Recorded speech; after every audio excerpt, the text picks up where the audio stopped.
Well, it looks like Reverend Wright's comments just keep haunting him. Newsday is highlighting comments Wright wrote back in December 2007 in Trumpet magazine in a eulogy for scholar Asa Hilliard. Here's some of his more controversial rhetoric. Quote, Jesus' enemies had their opinion about him. The Italians, for the most part, look down their garlic noses at the Galileans. The government runs everything from the White House to the schoolhouse, from the Capitol to the Klan. White supremacy is clearly in charge. But Asa, like Jesus, refused to be defined by an oppressive government because Asa got his identity from an omnipotent God. Now, joining us now to analyze these new comments, Republican strategist Jennifer Miller-Wise-Dyke and Fox News contributor Bob Beckel and Republican strategist Leslie Sanchez. And, Bob, let me start with you as a Democrat here. Does this continue to hurt Barack Obama? Well, it does, but I'll tell you, the thing that drives me a little bit off the wall here is there are a lot of things to talk about that are serious issues, like health care that the Republicans don't want to talk about, like deficits the Republicans don't want to talk about, like tax breaks for wealthy people they don't want to talk about. Look, the fact is that John McCain can't win this election. The historical patterns are running against him, so Wright becomes a divergent. It's a terrible thing he said. It's going to be a problem for Obama, but you know, the conservatives are making this out like this is the biggest issue in this entire campaign, and it's ridiculous. There are 40 million people without health care. Put that in their pipe and Jennifer, smoke it. aren't we mature enough to understand that because one person says something who may have an association with another person, that other person can't be responsible, much as they may even love and respect that person for everything that person says? We have people in our family, has been pointed out many times, who probably say things. Aren't we smart enough to know the difference? We certainly are, but here's the problem for Barack Obama. This is looking less and less like isolated incidences and more like a philosophy of the person who's been his, his mentor for the past 20 years when it comes to religion. And the fact is, Barack Obama's only been on the scene for 3 years, the national scene, so there's a lot that people don't know about him. So this is helping to inform opinions about Barack Obama, about his belief system, and it's a real problem for him, and I don't think it's going to be going away, and I would disagree with the previous guest. The people that are talking about this, frankly, are the Democrats. John McCain's been giving policy speeches. You certainly haven't heard them talking about that. No, it's the surrogates for John McCain, not the Democrats. It's surrogates like yourself we're talking about. Yeah, it's Hillary Clinton. There's a cute way to play the game. It's not the Democrats. Yeah. Leslie and Bob, of course, as you know, it is the surrogates.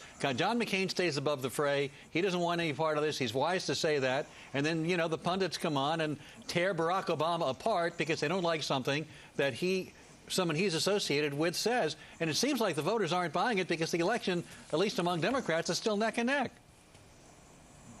Well, Linda, go ahead. Do you want to say something here? I don't think we're hearing you, so Bob, go ahead. Okay, let me go ahead and just say this. They're gonna swift boat him on this issue, and just like the lion thug that O'Neill was, that got Kerry defeated really in the end because Kerry didn't respond. At least Obama's coming back, and if you think you're going to get this White House back against every historical trend there is, bad economy, bad war, unpopular president, never in history has a party repeated the White House. I actually have a column here. It says your name on it. Clinton and Obama need to cool it or lose it. I said that. You I agree with that. I actually read your writing.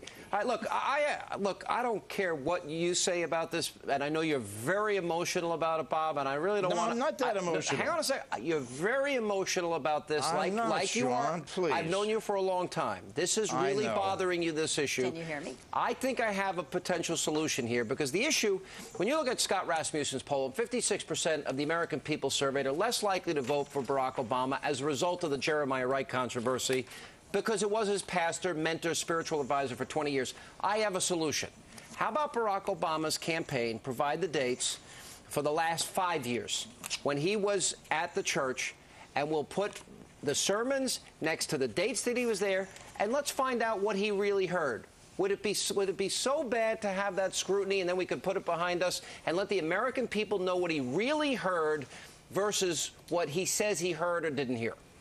Well, if we had, I did write this column today and saying if they keep at this, they're going to pull off the most miraculous thing possible, which is to elect a Republican to a third term, which is otherwise impossible. You don't want scrutiny. You don't. Maybe, but the issue is.